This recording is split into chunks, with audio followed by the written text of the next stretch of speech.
윤석열, 김건희라면 사리분별도 못하고 방탄하려고 드는 국민이 이미 뭔가 수상해서 취재를 해봤습니다. 그런데 어이없는 의혹들이 터져나왔습니다. 국힘이 김건희 관련 기사를 작성한 언론사 기자를 고발까지 했다는 사실이 밝혀졌습니다. 거의 2년 반 동안이나 언론에 숨기고 있는 사실이었는데 경찰이 무혐의 처분으로 종결을 시키면서 뒤늦게 윤곽이 드러나고 있습니다. 김건희 기분 나쁘다고 아무 잘못 없는 기자를 고발해서 조사받게끔 만들었던 겁니다. 이뿐만이 아니라 관련된 의혹들이 고구마 캐듯이 줄줄이 엮여나오기 시작했는데 정치소담에서 전부 설명해드리겠습니다. 영상 시청 전 구독과 좋아요 정중히 부탁드립니다. 경찰이 서울 한남동 대통령 관저 이전에 김건희 여사의 의중이 작용했다는 정황을 보도한 한겨레 기자의 명예훼손 사건을 무혐의 처분한 것으로 30일 확인됐습니다. 국민의힘 고발로 시작된 수사를 2년 4개월이 지나서야 종결한 것입니다. 서울 마포경찰서는 최근 한겨레 기자에게 수사 결과 통지서를 보내 정보통신망법 위반 명예훼손 혐의에 대해 증거 불충분하여 혐의 없다고 밝혔습니다. 김건희가 문제 삼은 기사는 앞서 한겨레가 2022년 4월 27일 김건희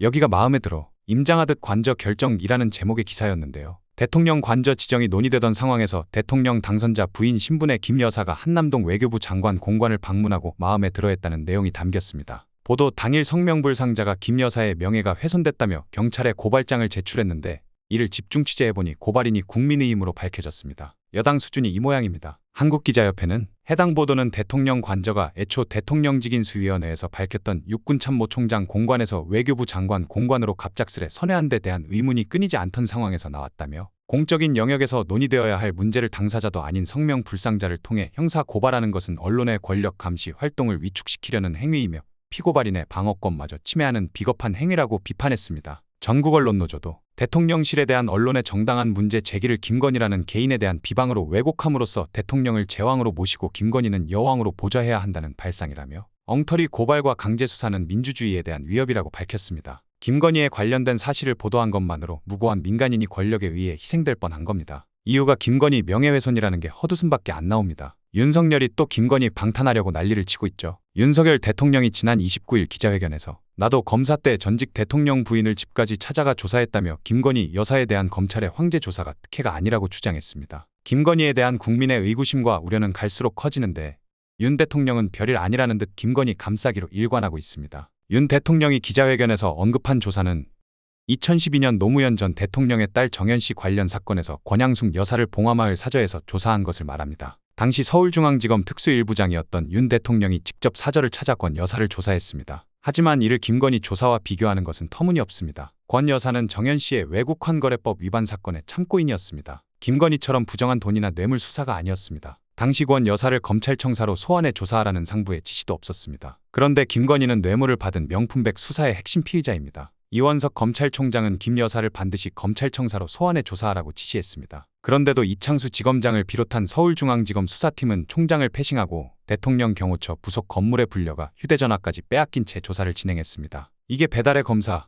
콜검이 아니면 대체 뭡니까? 이렇게 부실한 조사를 해놓고 수사팀은 김건희를 무혐의 처분하겠다고 하는 겁니다. 무엇보다 김건희는 살아있는 권력입니다. 관가의 김건희 라인이란 말이 나돌 정도로 국정에 막강한 영향력을 행사하고 있다는 의심까지 받습니다. 이런 영부인을 검찰의 정치보복 수사로 고초를 겪은 전직 대통령 부인과 비교하는 것은 가당치도 않습니다. 윤석열 본인이 검찰총장 시절에 검사들에게 살아있는 권력 수사를 하라고 하지 않았습니까? 본인도 얼마나 많은 권력들을 수사했었습니까? 자기 아내가 관련된 수사라고 해서 정반대의 태도를 보이는 것은 국민이 납득할 수가 없는 겁니다. 윤 대통령이 제2부속실 설치를 미루면서 한 말도 이해하기 어려운데요. 윤 대통령은 대통령실이나 관저에 공간이 없다고 했지만 최근 오마이뉴스 보도에 따르면 대통령 관저에 2022년 8월부터 증축 공사가 진행돼 드레스룸과 사우나가 들어섰다고 합니다. 공간 탓을 하는 대통령의 말이 궁색한 변명이라는 게 증명된 것이죠. 윤 대통령은 대통령 가족을 감찰하는 특별감찰관 임명도 여야가 북한인권재단 이사 추천과 연관 짓고 있는 것으로 들었는데 국회에서 어떤 식으로든 정해주면 임명하도록 할 것이라고 국회 핑계를 댔습니다.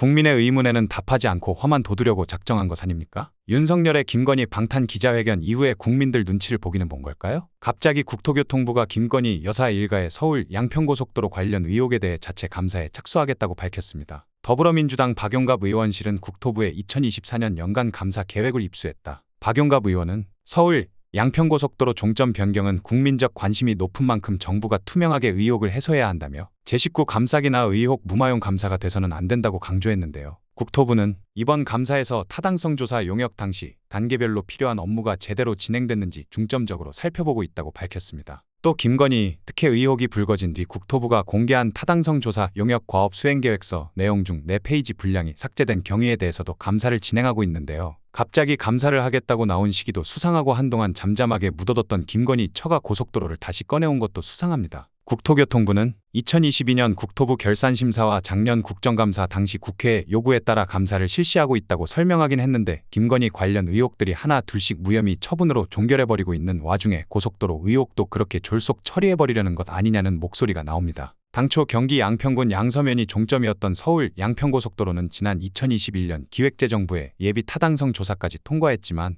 작년 5월 국토부가 공개한 용역 보고서에서 종점이 양평군 강상면으로 변경됐습니다. 이후 김건희 일가가 바뀐 종점에서 500m 떨어진 지점에 무려 축구장 3개 넓이에 해당하는 22,000여 제곱미터의 부동산을 보유하고 있다는 사실이 알려지면서 김건희에게 특혜를 주기 위해 종점이 변경됐다는 의혹이 제기됐습니다. 국토부는 바뀐 종점인 강상면 인근에 김건희 일가의 땅이 있는지 몰랐고 지역 주민 요구와 경제성을 바탕으로 종점 변경을 검토했다고 변명했는데요. 결국 논란이 커지자 작년 7월 당시 원희룡 국토부 장관은 자신이 노선 변경을 결정한 바 없고 보고를 받은 뒤 의혹을 사면서까지 사업을 밀어붙일 이유가 없다며 고속도로 계획을 전면 백지화했습니다. 김건희 일가 땅이 포함된 부지로 노선이 변경됐다는 사실을 밝혀내지 못했다면 과연 백지화가 됐을까요? 그대로 김건희 일가가 해먹었을 거 아닙니까? 충격적인 의혹은 또 터졌습니다. 최근 윤석열이 의료 개혁과 관련해서 의대 정원 2,000명 증원에 대해 아주 완강한 의지를 보이고 있는데요. 이것도 김건희의 입김이 작용한 것이라는 의혹이 터졌습니다. 김건희가 진중권 교수와의 통화 내용에서 관련된 내용을 언급한 것이 밝혀진 겁니다. 진중권 광운대학교 특김 교수는 29일 유튜브 방송 시사끝장에 출연해 지난 4월 10일 총선 직후 김건희 영부인과 57분가량 통한 내용 일부를 언급했는데요. 진 교수는 김건희 여사하고 통화할 때 그 얘기를 했다. 2,000명이란 정원에 왜 이렇게 집착하느냐. 2,000명이라는 숫자가 도대체 왜 나왔냐며. 김건희 영부인이 2,000명이라는 것에 굉장히 완강하더라. 이게 뭐 과학적으로 된 거라고 하더라라고 통화 내용을 설명했습니다.